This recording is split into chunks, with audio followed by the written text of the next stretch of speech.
ഒരു തരത്തിലും വിട്ടുവീഴ്ച ചെയ്യാത്ത ഒരു സ്വഭാവമുള്ള അത്തരത്തിലൊരു സ്വഭാവം കാണിക്കുന്ന ഡൊണാൾഡ് ട്രംപ് ചൈനയിലെത്തി ചൈനയോട് എന്തായാലും സംസാരിക്കാൻ പോകുന്നത് ഇറാനുള്ള ഈ ആയുധ പിന്തുണ നിങ്ങൾ പിൻവലിക്കണം, ഈ യുദ്ധത്തിൽ അല്ലെങ്കിൽ ഈ ഒരു പ്രശ്നത്തിൽ അമേരിക്കയ്ക്കൊപ്പം നിൽക്കണമെന്നൊരാവശ്യം തന്നെയായിരിക്കും ഡൊണാൾഡ് ട്രംപിൻ്റെ ഭാഗത്തുനിന്ന് ചൈനയ്ക്ക് മുൻപാകെ ഉണ്ടാകുക.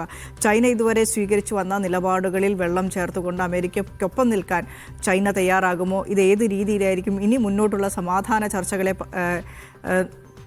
മുന്നോട്ട് കൊണ്ടുപോകുന്നത്? കാരണം മധ്യസ്ഥ രാജ്യങ്ങളൊക്കെ ചൈനയുടെ ഇടപെടൽ നോക്കി നിൽക്കുന്നുണ്ട്. ചൈന ഏത് രീതിയിലാണോ ഇടപെടുന്നത്, അതൊരു അനുകൂല സാഹചര്യം സൃഷ്ടിച്ചു കഴിഞ്ഞാൽ ഒരു യുദ്ധവിരാമത്തിലേക്ക് കാര്യങ്ങൾ കൊണ്ടുചെന്ന് എത്തിക്കാമെന്നൊരു ധാരണ ഇപ്പോഴും മധ്യസ്ഥ രാജ്യങ്ങൾ വെച്ച് പുലർത്തുന്നുണ്ട്. അപ്പോൾ ചൈനയുടെ നിലപാട് തന്നെയായിരിക്കും നിർണായകമാകാൻ പോകുന്നത് ആ കാര്യത്തിൽ.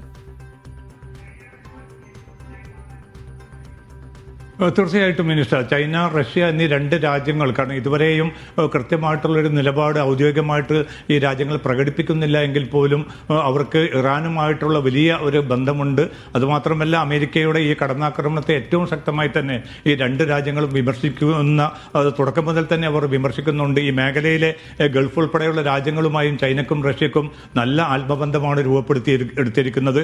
അതുകൊണ്ട് ഈ ഹോർമുസ് പ്രതിസന്ധി പരിഹരിക്കണമെങ്കിൽ ഈ വിദേശ സൈനിക സാന്നിധ്യം ഈ മേഖലയിൽ നിന്ന് ഇല്ലാതാകണമെന്ന ഇറാന്റെ നിലപാടിനോട് പരോക്ഷമായിട്ടാണെങ്കിലും ഈ രാജ്യങ്ങൾ പിന്തുണയ്ക്കുന്നുണ്ട്. തങ്ങളുടേതായിട്ടുള്ള സൈനിക സഹകരണം ഇറാന് യുദ്ധത്തിന്റെ ഘട്ടത്തിലും അല്ലാത്ത സമയങ്ങളിലും ചൈനയും റഷ്യയും നൽകുന്ന ഒരു സാഹചര്യം കൂടിയുണ്ട്. പക്ഷേ അമേരിക്കൻ പ്രസിഡന്റ് ഔദ്യോഗികമായിട്ട് ഇക്കാര്യം മുന്നോട്ട് വെച്ചാൽ പോലും എത്ര കണ്ട് ചൈന അത് ഉൾക്കൊള്ളണം എന്ന കാര്യത്തിൽ വ്യക്തതയില്ല. യുക്രൈൻ യുദ്ധം ഇപ്പോൾ പോലും തുടരുന്ന ഒരു സാഹചര്യത്തിൽ റഷ്യയെ കൊണ്ട് അത്തരമൊരു തീരുമാനം എടുപ്പിക്കുക എന്നതും അമേരിക്കയെ സംബന്ധിച്ചിടത്തോളം അത്ര എളുപ്പമല്ല. ഈ രണ്ട് രാജ്യങ്ങളും നൽകുന്ന ഒരു പിന്തുണയാണ് ഇറാനെ സംബന്ധിച്ചിടത്തോളം കുറെ കൂടി കടുത്ത നിലപാടിലേക്ക് വരാൻ പ്രേരിപ്പിച്ചത് എന്നാണ് അമേരിക്കൻ പ്രസിഡന്റ് വിലയിരുത്തുന്നത്. അതുകൊണ്ട് തന്നെ ചൈനയിൽ നടക്കുന്ന അദ്ദേഹത്തിന്റെ പര്യടനത്തിൽ എന്തായാലും ഈ വിഷയം തന്നെ ആയിരിക്കും പ്രധാന ചർച്ചയായിട്ട് മാറുക.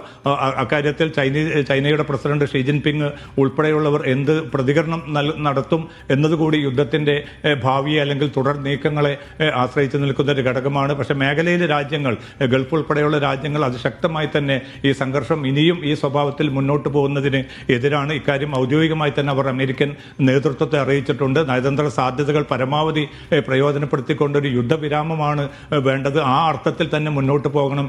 സൈനികമായിട്ടുള്ള നടപടികൾ ഒരു പ്രശ്നവും പരിഹരിക്കുകയില്ല എന്നാണ് ഇപ്പോൾ ഖത്തറും സൗദി അറേബ്യയും ഒമാൻ ഉൾപ്പെടെയുള്ള രാജ്യങ്ങൾ അമേരിക്കൻ നേതൃത്വത്തെ അറിയിച്ചിരിക്കുന്നത്.